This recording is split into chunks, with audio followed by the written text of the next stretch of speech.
Matt Reeves' Batman. The cast has been assembled. But is it a good cast? Let's talk about it.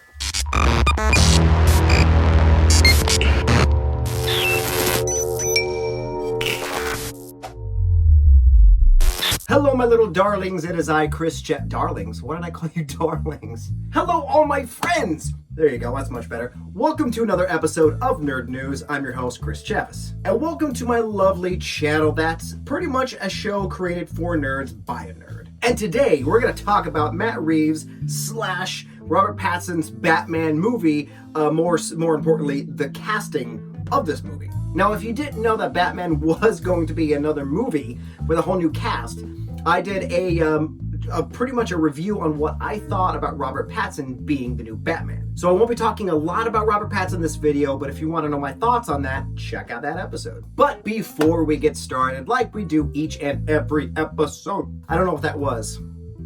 I think I had too much sugar today. If this is your first time here, I would suggest if you hit the like, the subscribe, the notification bell, that little notification bell, it'll notify you of all future episodes. Man, it's a powerful punch, that little bell. So now that's out of the way, let's talk Batman.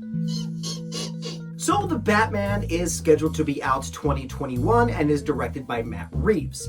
The movie is currently filming. It literally just started filming, so we're fresh into this, kids. Now, if you don't know Matt Reeves, he is the director of the amazing Planet of the Apes films. The newer ones, not the ones way back when, but you know, damn you dirty apes! Not that version, the newer versions.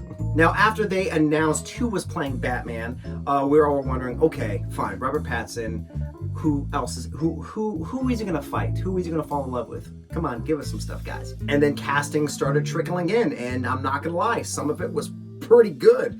Really spot on casting. While the rest intrigued me. Intrigued me. Let me read you the main actors, the A-listers, if you will, who are in this movie. So as I say their name, their face is going to pop up on the screen. Robert Pattinson, Zoe Kravitz, Andy Serkis, Colin Farrell, Paul Dano, Jeffrey Wright, and John Turturro. Now, on paper, this cast is glorious. The talent in just this list is great. Robert Pattinson is a fantastic actor. Get past Twilight and watch like King on Netflix. He's a great actor.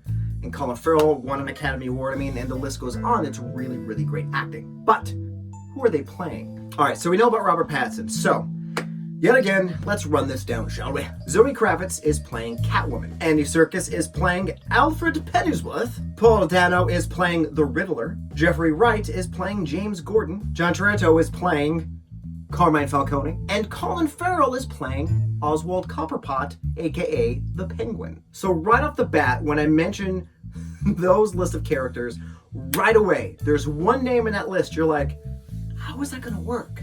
If you're thinking Colin Farrell, I was thinking the same thing. So first, I'm just gonna do a short little rundown of what I think of each of these casting choices, shall we? So let's start with Zoe Kravitz. Now, no one can really replace Michelle Pfeiffer as Catwoman. I mean, she was perfect. I had to do that joke, I'm sorry. Michelle Pfeiffer was the embodiment of that character. She was sexy, she was fierce, you were afraid of her, she was crazy. I mean, it was actually a perfect amalgamation of this character. But Zoe Kravitz has all of that. She's very pretty. She can scratch her eyes out if need be.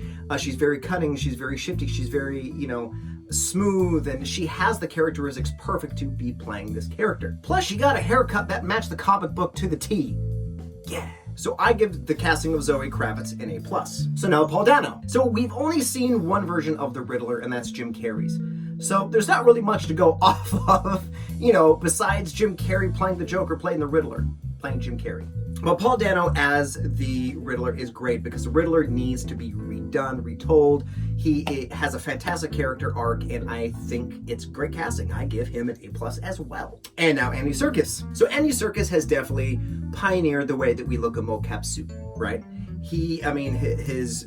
Gollum, Planet of the Apes, there's a bunch of stuff that he's done that takes mocap suit acting and make it an actual art form, one that's being recognized in film today. But him as Alfred, it's very interesting.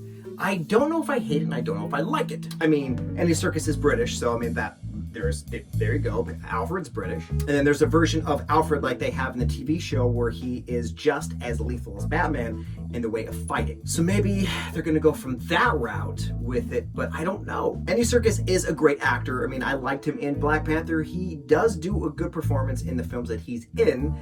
Even the ones you can't physically see him in, his acting is really, really spot on. So with him as Alfred, I'm gonna give it a B-, maybe leaning towards a C, just because I don't know. I like it, but I'm on the cusp. It's very interesting. It's intriguing. And now Jeffrey Wright. Now, we've seen a couple of versions of James Gordon throughout the Batman timeline.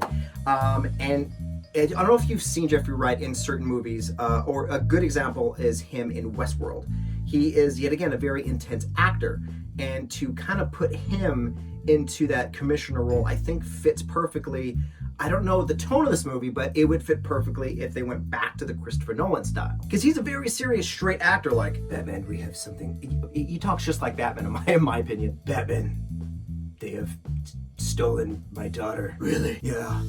Really? So I think his portrayal as Commissioner Gordon is actually perfect, because you need that intense, like, the city is on my shoulders, I am in charge of all these people, I need to get stuff together to save what I can of Gotham. So I give his casting choice an A. Let's do an A-. Nah, let's do an A+.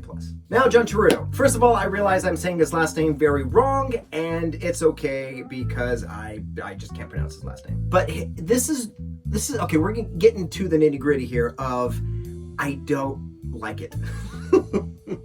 I don't like it because I always see this actor as the silly, goofy kind of like character that he always plays. He's played one really deep character, that was in Secret Window with Johnny Depp. He was a little bit more creepy and a little bit more really soft, and he toned down his little like weirdness that he has. I mean, it's just one of those things. Obviously I didn't see his screen test. He could have been an amazing mob boss, a very convincing mob boss, but from his previous work, I don't like it. So I'm going to give his casting choice I'm going to give it a D. I give it a D because I don't know, and it's just, I can't see it. So now let's move on to our last actor in this list, which is Colin Farrell, the Penguin. We've only seen one real version of the Penguin besides the Adam West version, and it's Danny DeVito in his little chunky, shapely suit. So when I heard Colin Farrell, very handsome guy, right, portraying a very ugly penguin half-man, first thing came to mind was, okay, he's gonna have prosthetics. And then they showed there's a couple of paparazzi photos of him on set. I'm not gonna post it because you really can't see much. But it's just a faraway shot of him with silver hair, a long trench coat, and he's holding an umbrella. So is he gonna be like, sexy penguin? Or is he gonna be like, with the oozing of the mouth? That's the worst penguin ever. And yet again, this is another casting choice that piques my interest. It's a very odd choice for Penguin. I would think they would pick someone like Philip Seymour Hoffman. Yes, I know he passed away, but his type of character. I'm not saying they're looking for chubby people to play, but you know what I mean. People that kind of fit more into that role. But Colin Farrell is a fantastic actor. So, yet again, I'm very intrigued by this, and I can't wait to see him in this movie. So honestly, I'm going to give him an A. No, I'm gonna give him a B for this casting because I like it. I'm still unsure, but I'm leaning more towards the like, so we're gonna give it a B. But yet again, this movie literally just started filming, and we don't know the story. We just know it's a very young Bruce Wayne going through some stuff, maybe puberty. I don't know what they're doing. But he has a lot of villains in this movie. I don't know if it's going to be like a big team up, which I hope not, because a lot of villains in one movie. Maybe it's just like the introduction of some of them. But what do you guys think of the new Batman flick? Let me know what you think of the casting choice and who you like and who you don't like. And thank you guys for watching. And also, if you get a chance, check out my social media accounts on Twitter and Instagram. It is based off of this channel, and I update that daily so that you guys know what's going on in movie news. And thank you everyone that is watching, who has been watching. I truly appreciate it. And until next time, guys, remember, this film can't be as bad as Batman and Robin. Right?